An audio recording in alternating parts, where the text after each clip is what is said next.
के सांसों का नाता ही तोड़ दे। हेलो, राधिया से बात हो सकती है? आप कौन बात कर रहे हैं? आशिक का बात कर रहा हूँ, उसका पुराना आशिक। किसका फोन है? अबू का या रानिया का?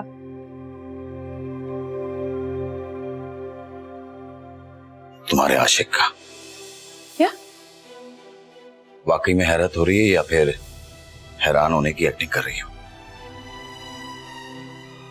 लो। हेलो।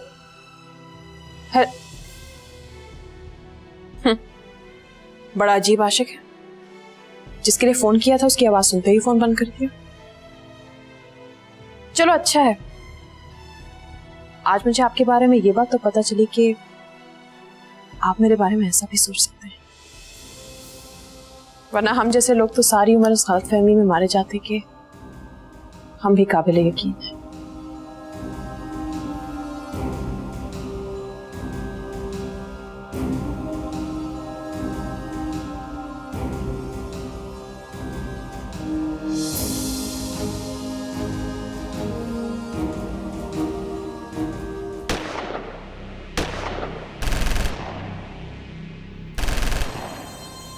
बाबा साईं, ये जो बाहर जश्न है ये किस खुशी में हो रहा है? ये तेरी कामयाबी का जश्न है। लेकिन बाबा साईं, इलेक्शन तो कल है। और इलेक्शन जब भी हो, इतने बड़े कामयाब जलसे के बाद समझ के तू कामयाब है। और वैसे भी तू बिना मुकाबला जीता हुआ है कि ठीक कहा आपने सही।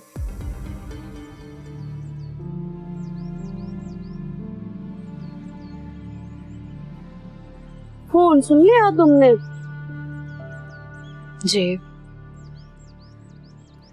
वो चाह रही हैं कि मैं फिर से स्कूल ज्वाइन कर लूं। तो तुमने क्या जवाब दिया? सारा दिन घर में खाली बैठी रहती हूँ, सिवाय जाज़ेब के इंतजार के कोई काम ही नहीं। सोच रही हूँ हाँ कर दूं। जाज़ेब से पूछे भी नहीं? वो यहाँ होते कब है जो मैं उनसे पूछूं। पर पुत्र, इस तरह कहीं बात बिगड़ ना जाए। क्या मैं कुछ गलत तो नहीं कर रही? नहीं पुत्र, ये जागीरदार लोगों के दीन ईमान का कुछ भी पता नहीं होता। कब इन्हें कोई बात सही लगे और कब वही बात गलत। मैं क्या करूं पुलवामा, ना वो यहाँ आते हैं और ना ही कोई आने का इम्कान है। कॉल करूं तो कॉल भी रिसीव नहीं करते, तो मैं कैसे उनसे पूछूं? मुझे इसका एहसास है, पर हमारी बेबसी देखो, मैं तुम्हारे लिए कुछ भी नहीं कर सकती।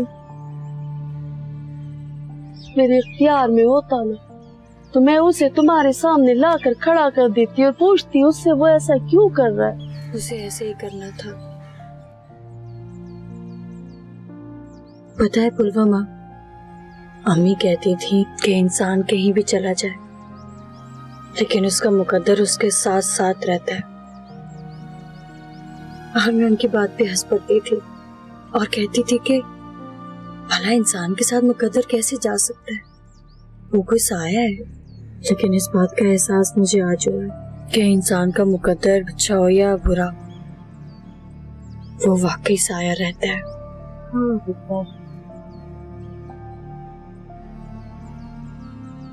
सब ठीक हो जाना हर इंसान की ख्वाहिश होती है, मगर वो हकीकत नहीं जिसे मुकद्दर जन्म देता है।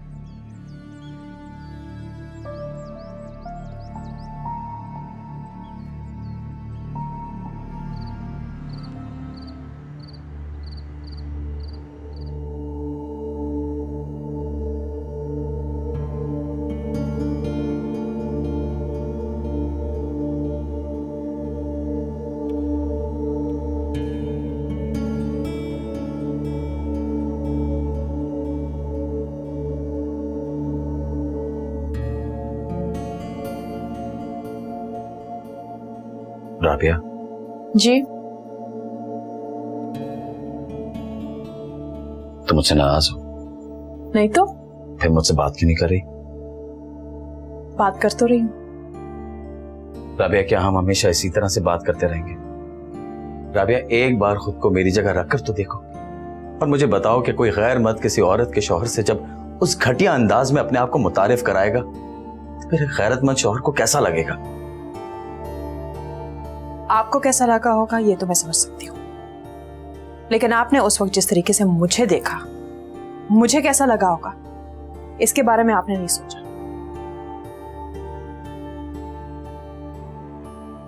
I'm sorry, Rabia.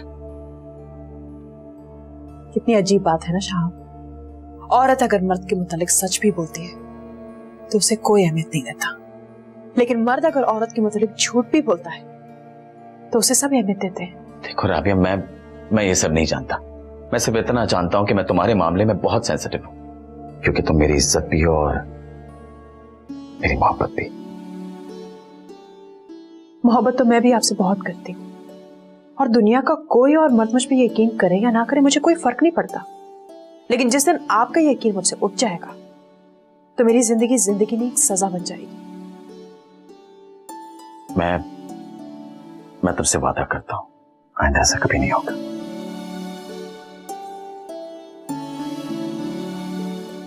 बाबा साईं, आपने तो कहा था कि किफायत सुमरो का बेटा आपके पास है, आपकी कैद में।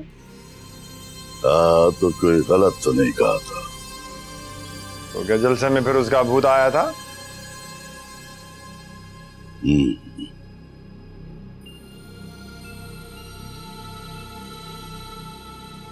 किफायत ने मेरे बंदे मरवा दिए हैं और अपना बेटा आजाद करा लिया है। तो इसका मतलब ये है कि किफायत सुमरो को पता था कि उसका बेटा कहाँ और किसकी कैद में है। अरे जानता था तो आजाद कराया है ना। लेकिन बाबा साईं, अगर वो ये बात जानता था तो उसने पहले ही ये काम क्यों नहीं कर लिया? हो सकता है कि वो हमें कोई धचका देना चाहता हो या ये साबित करना चाहता हो कि शायद उसकी ताकत हमारी ताकत से ज्यादा है। बाबा साईं, मैं ये बात नहीं मान सकता। जरूर हमारे बंदों में से किसी ने गद्दारी किया है, वरना वो अपने बेटे तक इतनी आसानी से नहीं पहुंच सकता था। नहीं, किफायत इतना मामूली आदमी नहीं है कि उसको अपने दुश्मन तक पहुंचने के लिए किसी सहारे की जरूरत हो। वैसे बाबा साईं, अगर उसने अपने बेटे को हमारी कैद से आजाद कराया है तो उसको पता चल चुका होगा कि उसके अगवा में भी हमारा हाथ है, और ये जानने के बाद भी उसने हमसे कुछ नहीं कहा है। उल्टा वो तो हमेशा की तरह हमसे मिल रहा है। किफायत बड़ा ही गहरा आदमी है। उसके दिल में क्या चल रहा है कुछ पता नहीं चलता। अब हमारे पास भी सिर्फ वक्त है और हमें इंतजार करना है उस वक्त का जब वो अपना इरादा जाहिर न कर ले। और हाँ, तुमने उस वक्त तक कोई उल्टी सीधी हरकत नहीं कर देनी है। अब हमें भी ये जाहिर करना है कि जैसे कुछ हुआ ही नहीं है। ठीक है बाबा साईं, ठीक है। अरे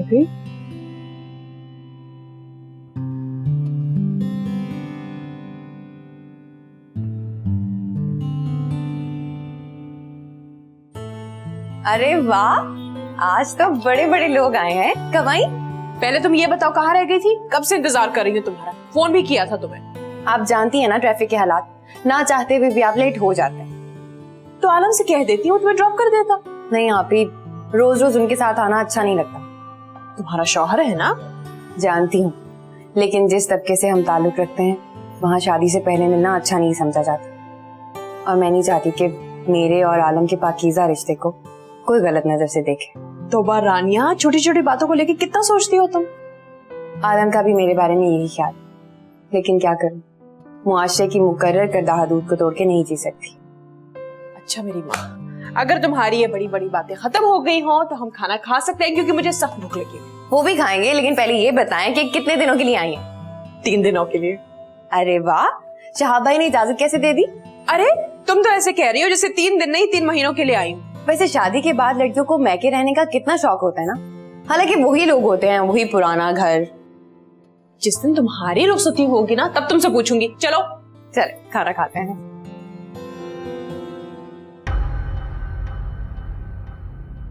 आम तो बड़े मीठे आ गए।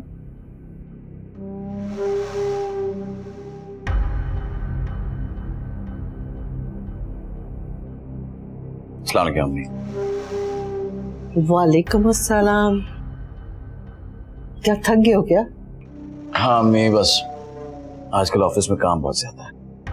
इतना काम क्यों करते हो? कुछ अपने लिए और अपने आराम के लिए भी वक्त निकाला करो। अरे अम्मी, वक्त मिलेगा तो आराम भी कर लो, वक्त तो मिलने दें। वक्त मिलता कभी नहीं है, वक्त निकालना पड़ता है। अम्मी मैं नौकरी करता हूँ, वहां का बॉस थोड़ी हूँ जो अपनी मर्जी से वक्त निकाल लूंगा। अच्छा एक बात बताओ, तुमने राबिया को मेके क्यों भेजा? वो उसका दिल घबरा रहा था, सोचा थोड़ा चेंज मिल जाएगा। तुम क्या समझते हो बेटा, पिछले 1 महीने से इस घर में जो कुछ हो रहा है, अगर तुम उसे छुपाना चाहोगे तो छुपा लोगे। अम्मी आप कहना क्या चाहती हैं, साफ साफ कहिए, ये उलझी बातें मेरी समझ में नहीं आती। पिछले 1 महीने से जो आदमी राबिया के हवाले से तुम्हें तंग कर रहा है, तुम दोनों के बीच की लड़ाइयां इतनी बड़ी कि तुमने राबिया को मेके बेच दिया। मैं तुम्हारी माँ हूं बेटा, अपनी परेशानी मुझे बताओ। अम्मी सब तो आप जानती हैं, फिर क्या पूछना चाहती हैं? बेटा क्या तुम्हें अब भी राबिया के किरदार पे भरोसा है?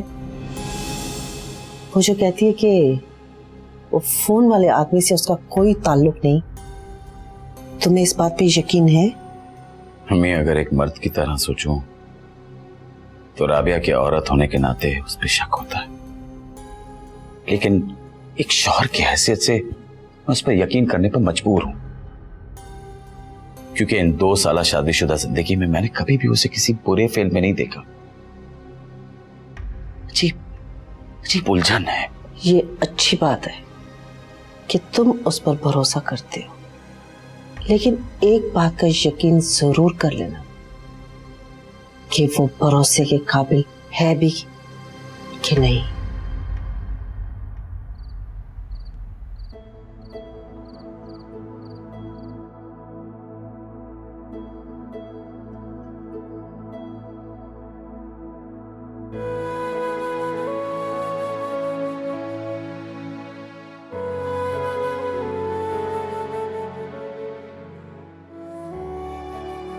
आप अभी तक जाग रही हैं? सिर्फ आंसुओं को ही दुख दिखाने का जरिया नहीं समझना चाहिए। इंसान की खामोशी और उसकी आंखों में ठहरी हुई उदासी उसकी कैफियत और उसके दुख सुख का पता दे देती है। तुम क्या कह रही हो, मेरी कुछ समझ में नहीं आ रहा। मैं जो कहना चाह रही हूँ आप अच्छी तरह समझ रही हैं, लेकिन आपके चेहरे की उदासी और ये आंसू मेरी समझ में नहीं आ रहे। नहीं नहीं, मैं तो बिल्कुल ठीक हूँ। आप ठीक हैं, इस बात को मैं मान लेती हूँ, लेकिन आपकी जिंदगी में, आपके और शहाब भाई के रिश्ते में सब कुछ ठीक है। इस बात को मानना मेरे लिए मुमकिन नहीं। आप ही तुम क्या जानना चाहते हो? वही जो आप मुझसे छुपा रही हैं।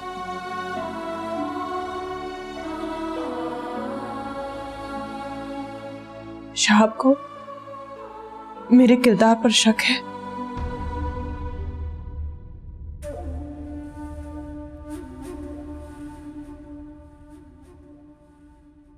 काश गुलनार में किसी आम से घराने में पैदा हुआ होता तो बगैर किसी डर और खौफ के सबके सामने तुम्हें अपना कहता, तुम्हें अपनी दिल की सारी बातें बताता।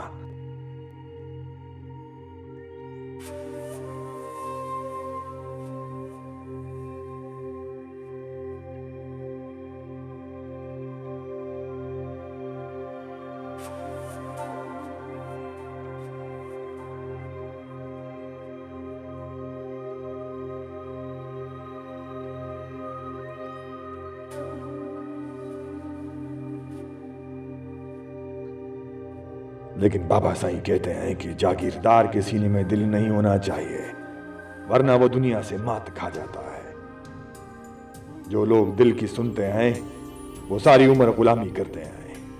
राज नहीं। हम लोग तो मछली की तरह हैं, समुद्र से बाहर रहकर जिस तरह वो नहीं जी सकती, उसी तरह हम अपनी रवायतों से अलग होकर नहीं रह सकते। और गुलनार, जो चीज हमें हमारी रवायतों से दूर कर दे, हम उसी को खुद से दूर कर देते हैं।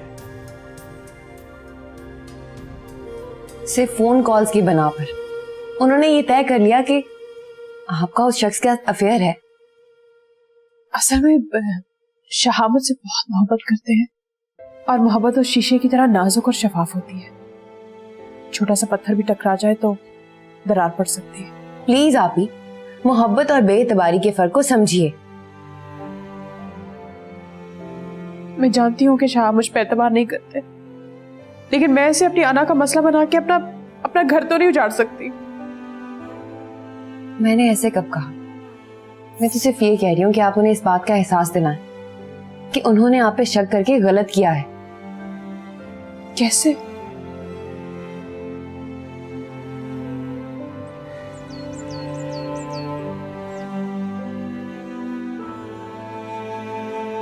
अरे आराम से खाओ रानिया, क्या आफत आ गई है?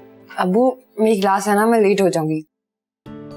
अच्छा आप ही, आज मेरी एक्स्ट्रा क्लास है, अगर मैं लेट हो गई तो आप लोग परेशान मत होइएगा। लेकिन फिर भी जल्दी आने की कोशिश जरूर करना। आप ही, जब क्लास खत्म होगी तभी आ सकूंगी ना। तुम ऐसा करो कि मुझे टाइम बता दो तो मैं तुम्हें पिक कर लूंगा। नहीं अब्बू, मैंने मारिया से बोल दिया है, वो मुझे ड्रॉप कर देगी। चलो ठीक है, लेकिन बेटा अगर मेरी जरूरत हो ना तो मुझे जरूर कॉल कर देना। ठीक है अब। ओके आप ही, मैं चलती हूँ। ओके अब्बू, खुदा हाफिज। चाय दूं आपको? हाँ दे दो, मैं ख्याल है ये तो ठंडी हो गई।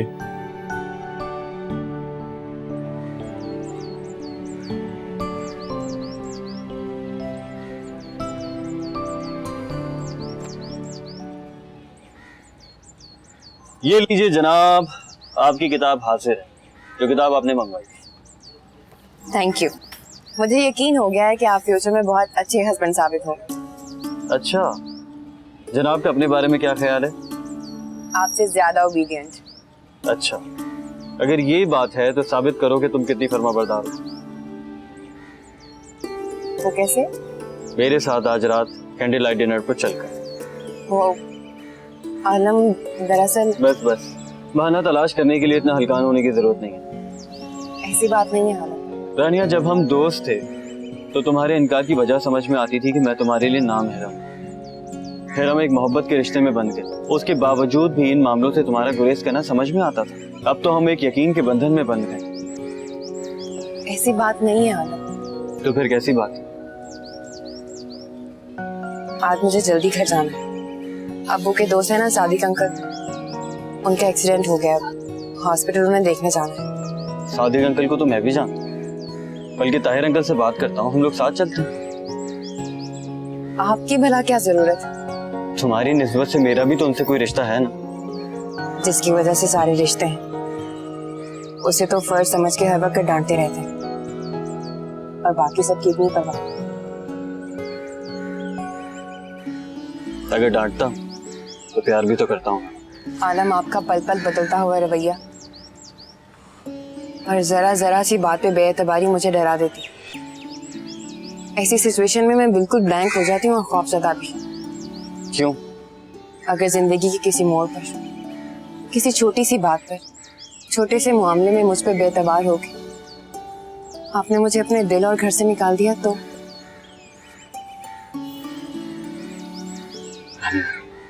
चाहे कुछ भी हो जाए तुम्हें कभी नहीं छोड़ूंगा। हमारे दरमियान सिर्फ ताल्लुक नहीं है, बल्कि एक रिश्ता है, ऐसा रिश्ता जिसकी बुनियाद मोहब्बत है, और ये रिश्ता कभी नहीं टूट सकता। बेइंतहा मोहब्बत और अटूट रिश्ता ही इंसान को तन्हा कर देता है, और ऐसा मैंने देखा। मुशाहिदे और तजुर्बे में फर्क होता है। पता नहीं रानिया, मेरे ख्याल में हमें कोई और बात करनी चाहिए। मेरे ख्याल में तो हमें बात ही नहीं करनी चाहिए।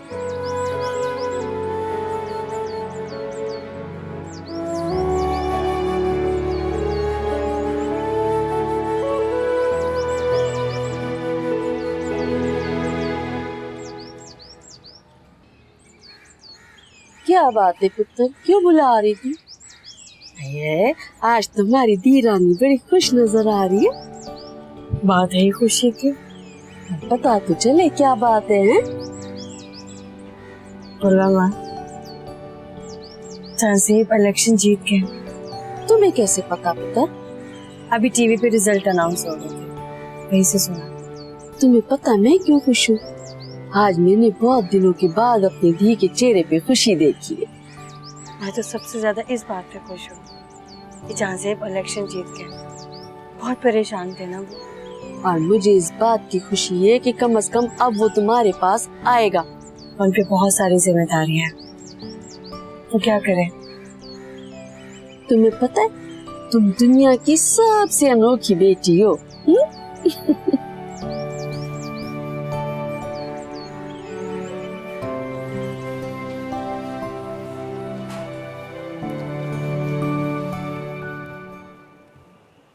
रानिया कहाँ है? वो चली गई है। मुझे पूछे या बताए बगैर?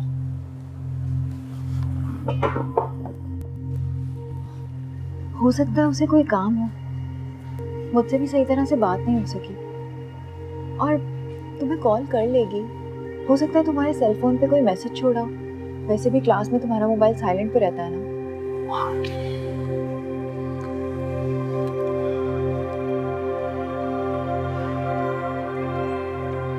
कोई मैसेज नहीं है। कोई बात नहीं, इतना परेशान क्यों हो रहे हो? कर लेगी कॉल।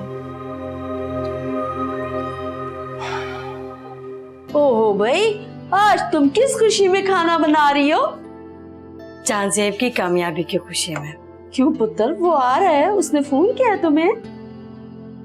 नहीं। तो फिर इस एहतमाम का फायदा? मेरा दिल कहता है कि वो जरूर आएंगे। पुत्र, तू भी दुनिया की अजीब ही लड़की है।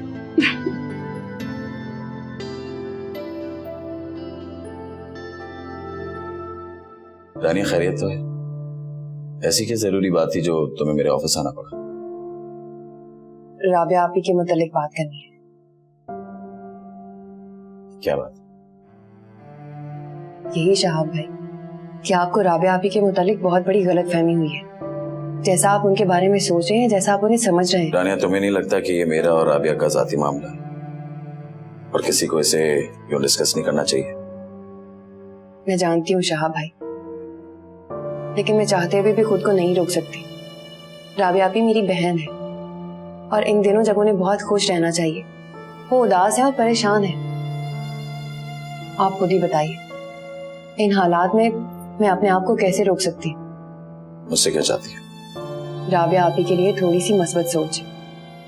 इन हालात में मेरे लिए मस्बत अंदाज में सोचना मुमकिन नहीं है। वो गॉड से शहाब भाई, इतने संगदिल तो मत बनिए। आप एक ऐसे इंसान के लिए राबिया आपी को शक की आग में जला रहे हैं जिसे आप जानते तक नहीं है, जिसकी शनाख्त से भी वाकिफ नहीं है, और ऐसे इंसान की झूठी बातें आपके लिए इतनी बमानी है। आप उन पे इतना यकीन कर रहे हैं कि राबिया आपी का सच आपके लिए कोई अहमियत नहीं रखता। हाँ, सच तो सिर्फ तुम्हारी बहन बोलती है, बाकी सारा जमाना तो झूठा है। मेरा वो मतलब नहीं था शहाब भाई। तो फिर क्या मतलब था? मतलब को छोड़िए, प्लीज आप मुझे ये बताएं कि इस मसले का हल क्या है।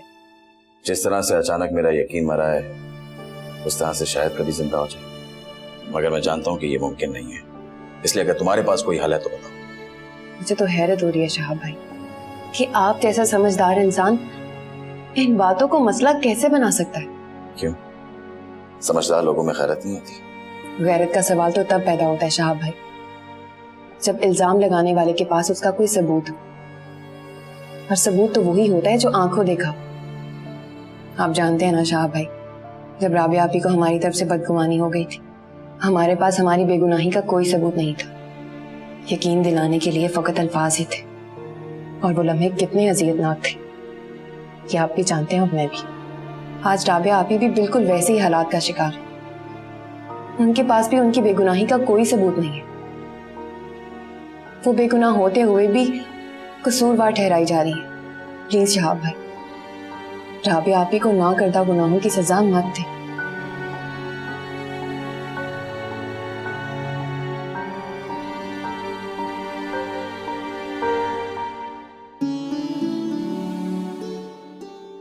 अस्सलाम वालेकुम। वालेकुम अस्सलाम। क्या हाल है बाबा? आप आ गए हैं ना? अब सब ठीक है?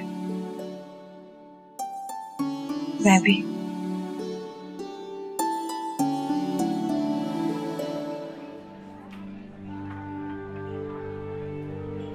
आप यहाँ? हाँ, मैं यहाँ अपने एक फ्रेंड से मिलने के लिए आया था।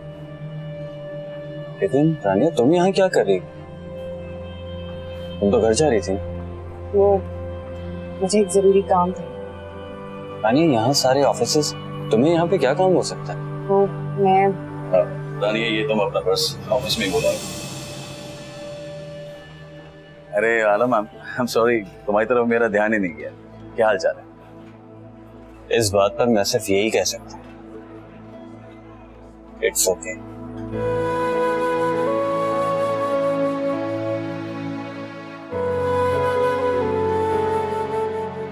ये आलम का रवैया इतना अजीब से क्यों था?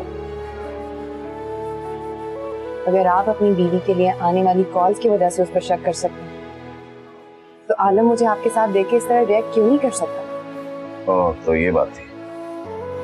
तो परेशानी है, मैं अभी जाकर उससे बात करता हूँ। रुक जाइए शाहब, आप क्या बात करेंगे आलम से?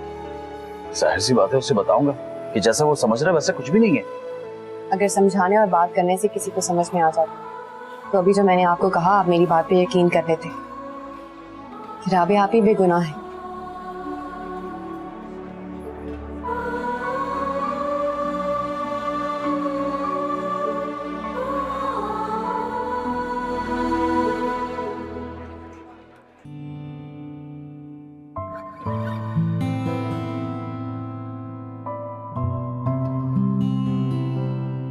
तुम भी तो खाओ बाबा।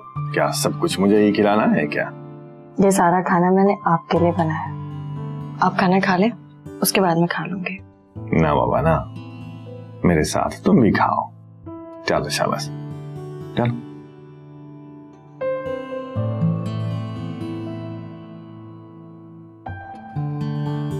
वैसे हैरत की बात है, मैं इतने दिन तुमसे मिलने भी नहीं आया और तुमसे बात भी नहीं हो सकी। तुमको बुरा नहीं लगा है? मुझे पता था कि आप मसरूफ होंगे, इस वजह से मैंने आपसे गिला भी नहीं किया। मेरा मतलब है तुम्हें गुस्सा नहीं आया? मैं 2 महीने तुमसे नहीं मिला, फिर फोन भी नहीं सुना तुम्हारा। आया था, फिर आपकी तस्वीर अपने सामने रख के अपना सारा गुस्सा उस पर उतार दिया, और फिर गुस्सा और नाराजगी सब खत्म। वैसे मैंने फोन करके अपने आने का बताया तो नहीं था, फिर भी तुमने इतना सारा खाना क्यों बना लिया? मेरा दिल कह रहा था कि आप जरूर आएंगे, और अगर आप ना भी आते तो ये सारा खाना मैं उन लोगों में बांट देती जो आपके लिए ढेर दुआएं करते हैं। आखिर ये खुशी का खाना है ना। खुशी? बाबा, खुशी किस बात की? आप इलेक्शन जीत गए हैं, इस बात की खुशी। ये सीट तो हमेशा से हमारी होती है बाबा, ये तो मिलनी ही मिलनी थी, इसमें खुशी की क्या बात है? मुझे इस बात पे खुशी नहीं है कि आप इलेक्शन जीत गए, खुशी इस बात की है कि आपके लोगों ने आप पे भरोसा किया है। अच्छा, तो ये तुम्हें कैसे पता है कि मेरे लोग मुझ पर भरोसा करते हैं? जब हम वोट करके किसी को मुंतखब करते हैं तो वो आवाम का भरोसा ही तो होता है।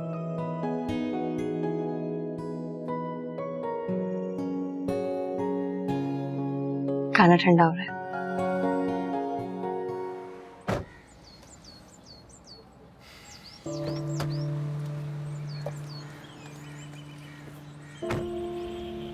इस तरह गाड़ी में बैठने का मतलब? आप इस तरह मेरी बात सुने बगैर नहीं जा सकते। बस रानिया, मुझे मजीद तुम्हारी कोई झूठी कहानी नहीं सुननी है। झूठी कहानी? अब ये मत कहना कि तुमने मुझसे कोई झूठ नहीं बोला, क्योंकि जिस जगह तुम आई हो ये ना तो कोई हॉस्पिटल है, और जिससे तुम मिलने आई हो वो सादिक अंकल तो हरगिज नहीं है। तो प्लीज अब मुझसे झूठ मत बोलना। जब इंसान सच छुपाने की कोशिश करता है तो वो झूठ का सहारा लेता है।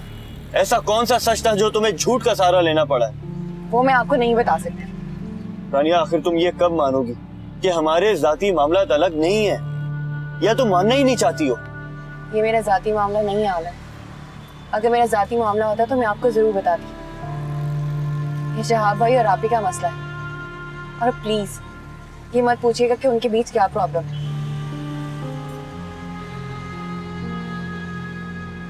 आपने मेरे कहने पर मेरी बात सुनी, शुक्रिया।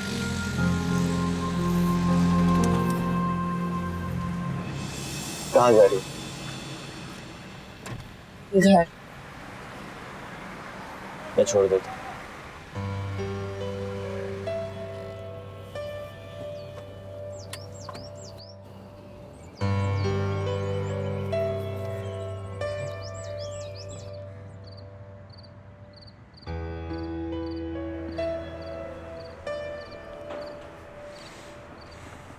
चाय।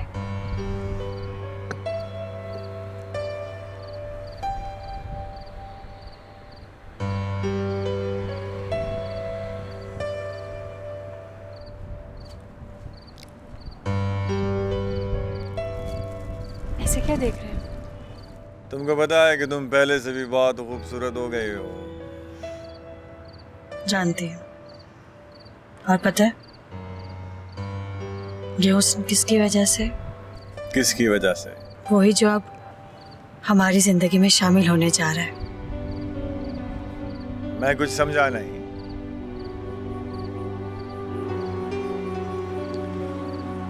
अल्लाह ने मेरी गोद भर दी है। क्या हुआ? ऐसे क्यों देख रहे हैं? ये तुम्हें माँ बनने का मशवरा किसने दे दिया? माँ बनने का मशवरा कौन देता है? ये तो अल्लाह की देन है। जिसे चाहे वो औलाद से नवाज दे और जिसे ना चाहे उसे पूरी उम्र के लिए तरसाए। बस ठीक है, मेरी औलाद आए और मैं नहीं चाहता कि ये दुनिया में आए। आप नहीं चाहते, लेकिन मैं तो चाहती हूँ कि कोई मुझे माँ से पुकारे। तो ठीक है, फिर फैसला कर लो कि तुम्हें शौहर चाहिए या औलाद। मैंने कोई नाजायज ख्वाहिश तो नहीं की जिसकी आप इतनी कड़ी शर्त रख रहे। बहरहाल मैंने जो कहना था वो कह दिया है। आगे मर्जी तुम्हारी है कि तुम बीवी बनकर सोचो या माँ बनकर। वैसे तुम्हारे लिए बेहतर यही है कि तुम बीवी बनकर सोचो, क्योंकि हमारा रिश्ता रहे या ना रहे, इस बच्चे को तो मैं इस दुनिया में आने नहीं देने वाला। आप मुझे धमकी दे रहे, और वो भी इस वजूद के खात्मे के लिए जिससे आपका इतना गहरा रिश्ता है। हाँ, इसलिए कि मैं जानता हूं कि अगर ये वजूद इस दुनिया में आ गया तो मेरे खानदान वालों को इसका पता चल जाएगा, और अगर उनको पता चल गया तो मुझसे मेरा सब कुछ छिन जाएगा, जो कि मैं कभी गवारा नहीं कर सकता। आप इतने खुदगर्ज हो जाएंगे, मैं सोच भी नहीं सकती थी। तुम जो भी कहो, फैसला तुम्हारे हाथ में है। बस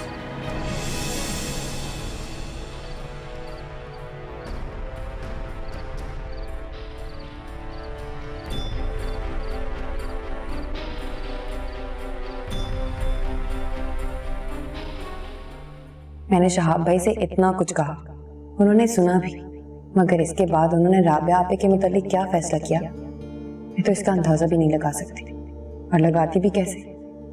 आलम की अचानक आमद से मैं तो बौखला सी गई थी। वो तो शुक्र है कि वो बर वक्त मान गए और अपनी नाराजगी उसी वक्त खत्म कर दी, वरना मुझे 2 महाजों पर तन्हा लड़ना पड़ता।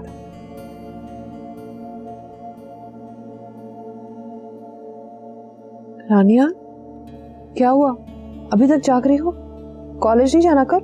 बस ऐसे ही नींद नहीं आ रही अभी। क्यों? आलम से फिर से झगड़ा तो नहीं किया? जी। लो, अभी तक तुम दोनों की शादी भी नहीं हुई और झगड़े शुरू। पता नहीं, लगता है शादी के बाद कोई जंग ना छिड़ जाए।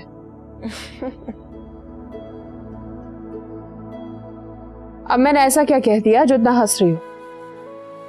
आपने जंग इस अंदाज में कहा ना, मुझे लगा कि मैं और आलम मियां बीवी नहीं, इंडिया और पाकिस्तान है। बस इसीलिए हंसी आ गई। वैसे मुझे लगता है झगड़े की शुरुआत तुम्ही ने की होगी।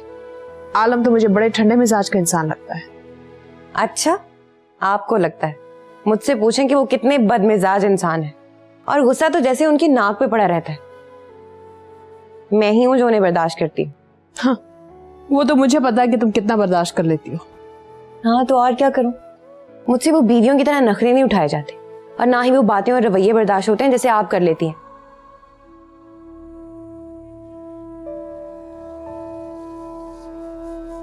सॉरी आप ही। सॉरी किस बात के लिए? मैंने अनजाने में आपको आपके दुखों का एहसास दिला के हर्ट कर दिया ना। तुम्हें क्या लगता है तुम मुझे एहसास नहीं दिलाओगी तो मुझे अपनी तकलीफ का एहसास नहीं होता जिसे मैं दिन रात गुजरती हूँ? आप बिल्कुल फिक्र मत करें, सब कुछ ठीक हो जाएगा आप ही, ट्रस्ट मी। पता नहीं सब कुछ ठीक होगा भी कि नहीं। मायूसी गुनाह है आप ही, प्लीज आप मायूस मत हो। और शहाब भाई बहुत अच्छे इंसान हैं, आप देखना जैसे उन्हें अपनी गलती का एहसास होगा वो आपके पास जरूर आएंगे। काश काश ऐसा हो जाए। इंशाल्लाह ऐसा ही होगा।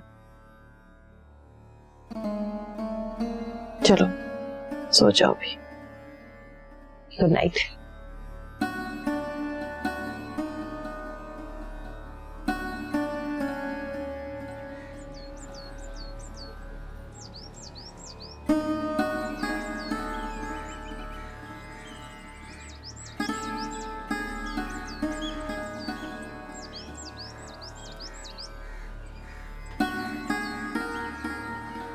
जहाँ जेब उठ गए पुत्र, मैं नाश्ता बना दूँ। वो चले गए। अचानक चले गए? उन्हें मुझ पे गुस्सा आ गया था। तुम पर गुस्सा? पर किस वजह से? उन्हें मुझसे औलाद नहीं चाहिए। वो कह के गए कि अगर इनकी ख्वाहिश का एहतराम ना किया सारी जिंदगी मुझे अकेले गुजारनी पड़ेगी। दिल में जो बस के सांसों का